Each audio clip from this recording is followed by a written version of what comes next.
이번 회차 내용은 이제 드디어 그 세컨 컨셉 시장성 파악까지 하고 거기에서 이제 내가 이걸로 그러면 해도 괜찮겠다 한 내용을 가지고 실제로 한번 내가 하려고 하는 컨셉의 매장들이 얼마나 잘 되고 있고 장점, 단점, 차별성 이런 것들 얼마나 가지고 있는지 이후에 나오는 사업계획서에 써지는 차별점을 여기에서 좀 정리하기도 하고 추가적으로 내가 이런 것들을 보면서 생각하기도 하는 이제 그런 회차의 내용인데 그냥 컨셉 만드는 거 사실 난 이런 컨셉이야 하고 보통 시작하지 시장의 니즈까지 막 파악해 가면서 막 보통 이렇게까지 사실 준비를 안 하잖아요. 근데 이렇게 좀 해보시면서 좀 어떤 생각이 드셨고 실제로 여정이 꽤나 길었는데 여기에서 이제 다음에 나오는 게 이걸 바탕으로 브랜드 스토리 우리가 만들고 이거 가지고 이제 어떤 식으로 진입할지 이제 뭐 상호라든지 이런 로고, 슬로건, 퍼스널 컬러 이런 것들을 이제 브랜드 스토리 작성하면서 이제 쭉 이제 그 뒤에가 짝짝짝짝짝 진행이 이제 되는 건데 여정이 길었잖아요. 네. 혹시 좀 어떻게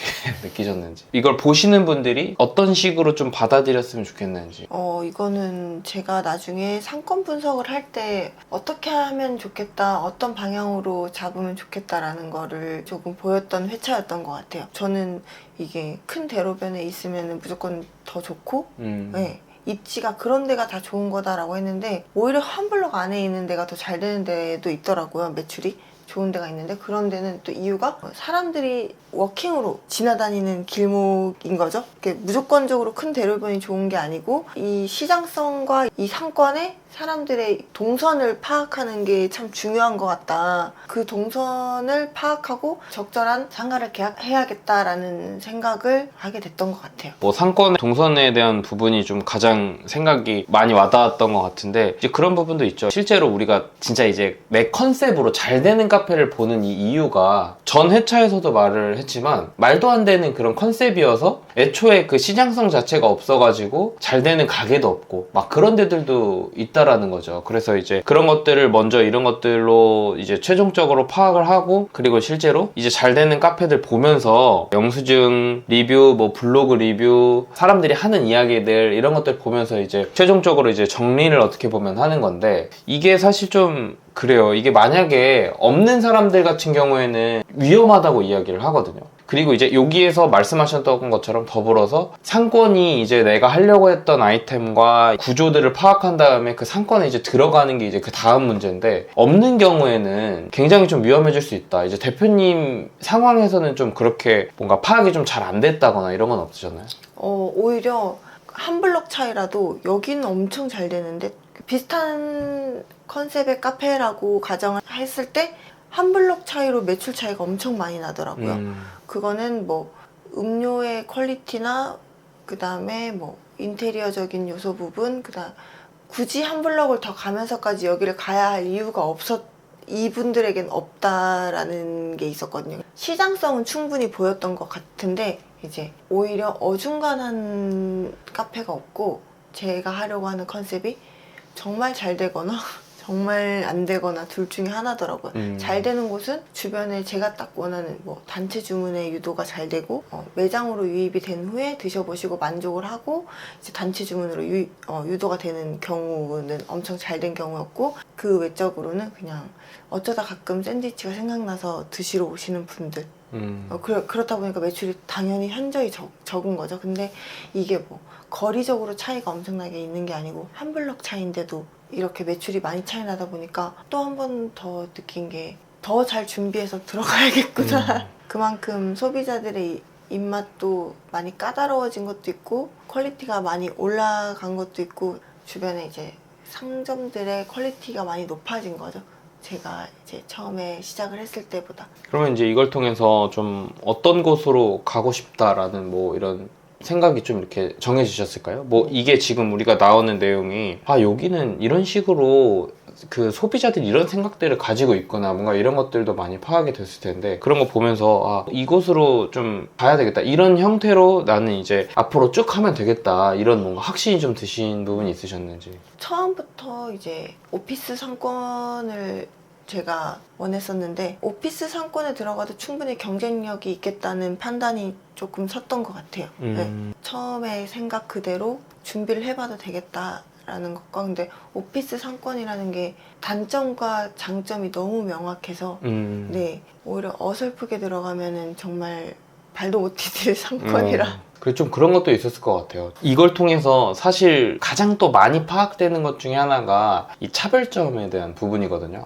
이렇게 내가 지금 이제 이 컨셉으로 확실히 가야 되겠다라는 생각 정리와 더불어서 여기는 이런 차별점들이 실제로 있구나. 그러면은 이런 것들을 내가 이제 가져다가 이런 식으로 대입을 해서 내 거화 시켜야지. 뭔가 이런 생각들도 드셨을 것 같은데. 하나의 예로 보면 광화문 오피스 상권인데 광화문은 접근성이 모두에게 좋잖아요. 그래서 거기가 회사원들을 위한 게 아니고 일반인들도 약간 성지처럼 방문을 많이 해주시는 샌드위치 가게가 있더라고요. 네네. 네, 그래서 이런 식으로 꼭 오피스 상권이라고 해서 그 제한을 두지 말고 그래도 누군가가 맛있다고 찾아와 줄 수 있는 곳에 가게를 열게 된다면 조금 더 추가적으로 손님이 유입이 될 수 있는 방법 중에 하나지 않을까라는 생각도 하게 된 것 같아요. 한계가 있다 보니까 오피스는 이게 이제 적으신 거를 한번 대표님이 한번 보시면 뭐 이렇게 패키징을 이쁘게 좀 담아서 판매를 한다든지 뭐 이제 이미지 관련된 부분으로 이제 보셨을 때도 이런 부분들을 가지고도 잘 되는 곳에 이런 공통점들이 있고 이런 부분들에 가져가야 되는 것들이 뭐 어떤 것들이 있겠다. 그러니까 이제 좀 실제로 내 컨셉을 이런 식으로 가야 되겠다라는 확신도 하고 이런 식으로 어떤 식으로 조금 더 잘 할 수 있을까에 대한 생각들도 한다는 거죠. 뭐 이런 식으로 디카페인 원두가 있다 혹은 뭐 가성비가 좋다 뭐 이런 부분들도 그렇고 보틀 커피도 판매했는데 이런 부분들이 되게 사람들의 반응도가 리뷰에 보니까 좋았다 뭔가 이런 식으로 볼 수도 있고 이제 그렇게 되는 거죠. 하나 이제 조금 더 아이디어적으로 생각을 한 게 저는 이걸 무조건 큰 단체 주문으로만 생각을 했는데 이거를 간단한 케이터링 정도로 만들어서 회의하실 때나 뭐 엄청나게 많은 양이 아니더라도 간단하게 이렇게 소량으로 준비를 해야 될 때도 있잖아요. 그러니까 그럴 때도 언제든지 이렇게 찾아줄 수 있는 생각을 했어요. 이게 단체 주문과 케이터링도 어떻게 보면 한 끗 차이기는 한데 이게 엄청나게 뭐 대량의 케이터링만 아니면 충분히 이게 시장성이 있겠더라고요. 그래서 이거 보고 이제 보틀도 조금 예쁘게 만들고 패키징도 조금 예쁘게 해서 이거를 가지고 와서 바로 올려놓아도 회의의 퀄리티도 올라가고 이렇게 좀 신경 쓴 듯한 느낌을 충분히 드릴 수 있는 패키징을 만들어 봐야겠다 이런 생각도 좀 하게 된 것 같아요.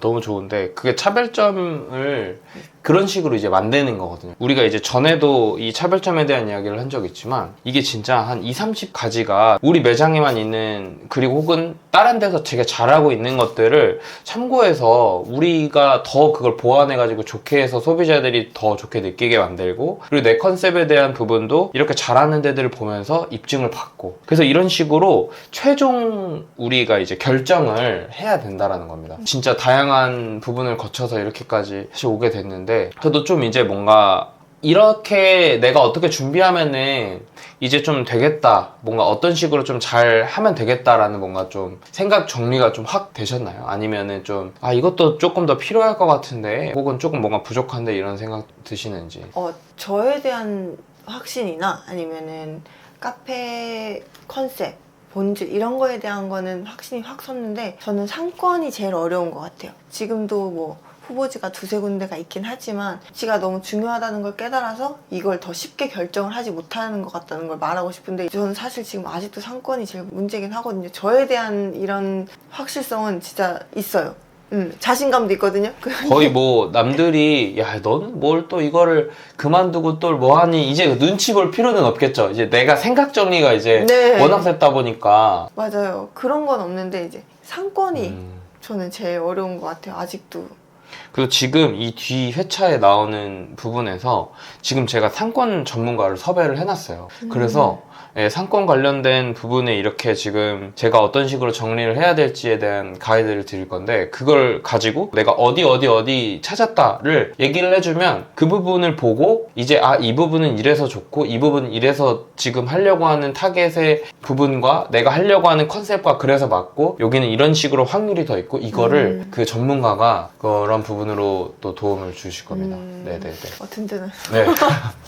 근데 지금 진짜 그게 핵심이에요. 우리가 지금 이거 잘 해가지고 컨셉을 만드는 부분에 있어서 내가 정말 나의 피셜만 아니라 다양한 레퍼런스들, 시장성, 그리고 내가 여태까지 했던 이런 강점들 가지고 잘 여태까지 만든 거 이제 눈치 안 보고 정말 이거를 잘 구현해낼 수 있게, 뭔가 되려 소비자들이 너무 좋다 라는 식으로 생각할 수 있게 이제 구현해내는 일만 남았다는 거죠. 그러면은 이 다음 회차의 내용은 이제 지금까지 한 걸 가지고 브랜드 스토리를 한번 이렇게 쫙 적어보고, 이걸 가지고 이제 어떤 식으로 접근을 해야 되는지, 브랜딩에 대한 부분입니다. 이 브랜드가 살아 숨쉬게끔 만드는 이제 그런 영역인데, 이걸 가지고 소비자들의 마음을 또 어떻게 얻을 건지에 대한 내용으로 이제 이야기를 하면 될 것 같습니다. 그러면 이번 회차는 이 정도까지 이야기를 하면 될 것 같고요. 박수 치면서 마무리하면 될 것 같네요.